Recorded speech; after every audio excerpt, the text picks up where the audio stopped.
Warriors Stephen Curry, Klay Thompson touted for Masterclass in win versus Celtics. The Splash Brothers cooked all night en route to leading the Golden State Warriors to a 123-107 home win over the Boston Celtics in an NBA Finals rematch on Saturday. Klay Thompson dropped 24 first-half points and finished with a game-high 34, and Stephen Curry added 32. They combined to score 66 points on 26 of 47 shooting while knocking down 10 three-pointers.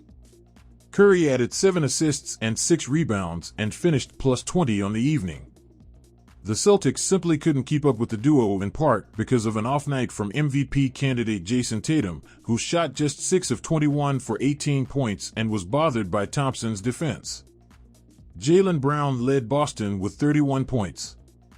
This win was arguably one of the most impressive victories any NBA team has registered this year.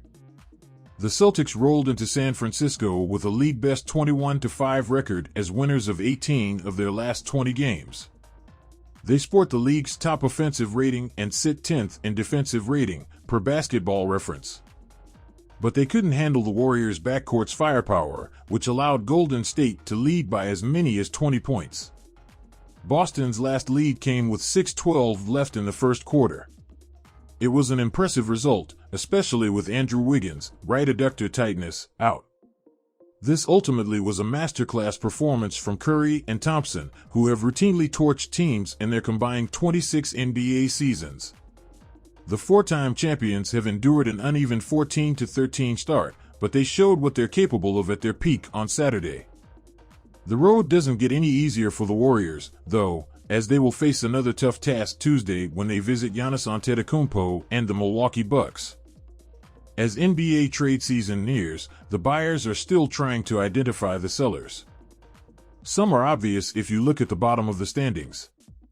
Among the league's worst teams, league sources believe the Detroit Pistons may be open to trading shooter Bojan Bogdanovic. The Orlando Magic are expected to shop Gary Harris, Terrence Ross, and Mo Bamba, and the San Antonio Spurs, Jakob Poeltl, Josh Richardson, and Doug McDermott, and the Houston Rockets, Eric Gordon, may part with veterans. The market will determine prices, but the names shouldn't be a surprise. Additionally, buyers are eager to see what happens to the league's middling franchises, primarily in the Eastern Conference.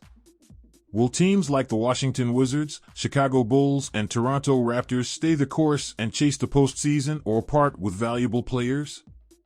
Kyle Kuzma's future. The Wizards, 11-15, have plenty of offense with Bradley Beal, Kristaps Porzingis, and Kyle Kuzma, but the team is neck-and-neck with the Bulls in the standings. Kuzma, 27, however, is a flight risk and precisely the kind of player many rebuilding teams would covet in free agency. He could be a top 5 free agent this offseason, at worst, top 10. He wants out, an NBA source said. He's looking for over $20 million a season and in a big market, or with a contender. Kuzma is believed to still be on the Sacramento Kings' radar after they missed out on him in 2021 when the Los Angeles Lakers traded him to Washington instead of Sacramento. The Kings can't trade a first until 2028 due to protections on their obligation to the Atlanta Hawks for Kevin Huerter, but they could build a deal around Harrison Barnes with that distant pick and/or prospects like Davion Mitchell. Another team to monitor would be the Lakers, knowing Kuzma has championship experience playing alongside LeBron James and Anthony Davis. Giving up a first to both part and reunite with Kuzma would fit the Lakers' track record. Los Angeles might have Kuzma on its list, but the Bulls may present an alternative option, more on that later. Meanwhile, the Suns may also see a path to Kuzma via Cameron Johnson, currently recovering from knee surgery, and Jay Crowder. I don't think Phoenix can commit to anything long-term until a new owner is in place, one source said, but that may only be an issue if the Suns have to give up first-round compensation. Johnson will be a restricted free agent next summer, which could appeal to the Wizards, who would have the right of first refusal on any competing offer.